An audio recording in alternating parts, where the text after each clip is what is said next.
இன்னைக்கு பிரேக்ஃபாஸ்ட்டு சூப்பரான பிரேக்ஃபாஸ்ட் இன்னைக்கு தேவுக்காக ரெடி பண்ணேன். அத பார்த்தாலே உங்களுக்கு தெரியும் எவ்வளோ ஃபன்னியா இருக்குன்னு. இன்னைக்கு வந்து கொஞ்சம் ரீல்ஸ் எல்லாம் பார்த்து பீட்ரூட் இட்லி தான் வந்து பண்ணேன்.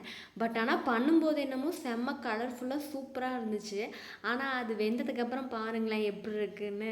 ஸோ தேவ் எதுவும் சொல்லல. பொம்மை இட்லின்னு சொல்லி சூப்பரா சாப்பிட்டாங்க. அண்ட் தென் எனக்கு வந்து பிரேக்ஃபாஸ்ட் என்ன பண்ணேன்னு பார்த்தீங்கன்னா, இந்த பச்சை பயிறு சுண்டல்லாம் இருக்கு இல்லையா, அதை வந்து லைட்டாக அப்படியே வேக வச்சுட்டு தோசைக்கல்ல போட்டு கட்லட் மாதிரி பண்ணிவிட்டு அது கூடவே வந்துட்டு ஒரே ஒரு சப்பாத்தி, அதில் வந்து ராகி மாவு ப்ளஸ் கோதுமை மாவு ரெண்டுமே மிக்ஸ் பண்ணி ஒரு சப்பாத்தி பண்ணி அதுக்குள்ளே அந்த கட்லெட் மாதிரி இருந்துச்சு இல்லையா, அதை வந்து ஸ்டஃப் பண்ணி மேலே ஒரு எக்கு போட்டு சாப்பிட்டேன். அதுதான் வந்து பிரேக்ஃபாஸ்ட் எங்களுக்கு. அண்ட் தென் கொஞ்சம் நேரம் கழித்து அவருக்கு வந்து ஸ்நாக்ஸ் கொடுக்கலான்னு பார்த்தா ஒன்றும் இல்லை. இன்றைக்கி வந்து பனானா தான் கொடுத்தேன். அதை வந்து அப்படியே நம்ம பனானாவாக கொடுத்தா அவர் சாப்பிட மாட்டார். அவனை ஏமாற்றி கொடுக்கறதுக்காக அந்த குல்ஃபியில் இருக்கிற ஸ்டிக் எடுத்து ஐஸ்கிரீம் மாதிரி குத்தி கொடுத்தேன். அழகாக அப்படியே ஐஸ்கிரீம் லிக் பண்ணுற மாதிரி பண்ணி பண்ணி சாப்பிட்டுட்டான். கொஞ்ச நேரத்துலேயே பார்த்தீங்கன்னா வீடு ஃபுல்லாக மெஸ்ஸியாக இருந்துச்சு. அது எல்லாமே க்ளீன் பண்ணிவிட்டு அவனை இப்போ குளிக்க வச்சு தூங்க வச்சுட்டேன். இன்றைக்கி பார்த்தீங்கன்னா ஈவினிங் சர்ச் போகிறோம். அதனால் அவன் தூங்கிட்டு இருக்கும்போதே ட்ரெஸ் எல்லாம் எடுத்து ரெடியாக வச்சுட்டு தேவ் எந்திரிச்சதுக்கப்புறம் சாப்பாடை கொடுத்துட்டு கிளம்பிட்டோம் சர்ச்சுக்கு. இப்போல்லாம் ரீசெண்ட் டேஸில் பார்த்தீங்கன்னா தேவுக்கு ஆட்டோவில் போகிறது ரொம்ப பிடிச்சிருக்கு. அதனால் இப்போ அதற்கு வேண்டியே வந்துட்டு கேபில் போகாமல் இல்லை கார் எடுக்காமல் ஆட்டோவில் போகிறது. ஆட்டோவில் அந்த பிடிக்கிறதுக்கு அந்த இருக்கு இல்லையா, அந்த கை பிடிப்போம் இல்லையா, அதெல்லாம் வந்து பிடிச்சிட்டு ஜாலியாக என்ஜாய் பண்ணிட்டு வந்தான்.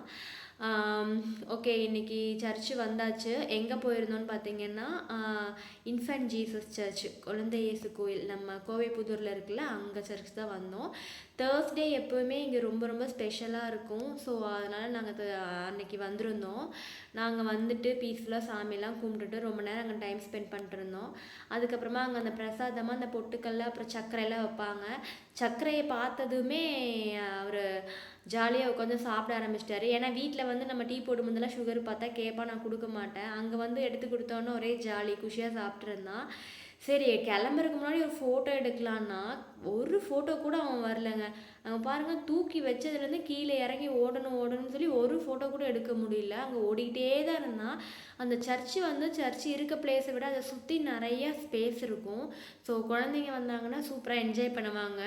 கடைசி வரைக்கும் அவன் வெளியவே வரல. நாங்கள் எல்லோரும் வெளியே வந்துட்டோம். அவன் உள்ளேருந்து திரும்ப திரும்ப ஓடிட்டே இருந்தான்.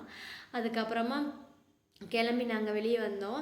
அன்றைக்கி பார்த்தீங்கன்னா தேர்ஸ்டேங்கிறனால அந்த ஏரியாவில் சந்தை போல் நாங்கள் இது வரைக்கும் அங்கே பார்த்ததே இல்லை. அதுதான் ஃபஸ்ட் டைம் நாங்கள் அங்கே பார்த்தோம். சரி உள்ளே போய் பார்க்கலான்னு சொல்லி உள்ளே போனால் எல்லாமே இருந்தது. அது ரொம்ப பெரிய சந்தையாக இருந்தது. ஃப்ரூட்ஸு, வெஜிடபிள்ஸு, பாத்திரங்க, அப்புறம் சாப்பாடுற ஐட்டம், ஜூஸ், இந்த மாதிரி எல்லாமே இருந்துச்சு. நாங்கள் போயிட்டு கொஞ்சம் ஸ்நாக்ஸ் வாங்கினோம். அதுக்கப்புறமா ஜூஸ் குடிக்கலான்னு சொல்லிட்டு வந்தோம். அங்கே வந்து ஒரு வண்டி மாதிரி வச்சுருந்தாங்க. இந்த ஃப்ரெஷ் ஜூஸ் எல்லாம் விற்கிற கடை மாதிரி இருந்துச்சு. அங்கே போய் பார்த்தா அப்புறம் நிறையா ஃப்ரெஷ் ஜூஸ் எல்லாமே இருந்துச்சு. எல்லாமே சூப்பராக இருந்துச்சு. ஸோ ஆளுக்கு ஒரு ஜூஸ் மட்டும் வாங்கி குடிச்சிட்டோம். அங்கேயும் பார்த்தீங்கன்னா எக்கச்சக்கமான டாய்ஸ் இருந்தது. அதெல்லாம் பார்த்துட்டு அவன் விடவே இல்லை. ஒரு வழியாக சமாளித்து வீட்டுக்கு கூப்பிட்டு வந்துட்டோம். அவ்வளோதான், பாய்.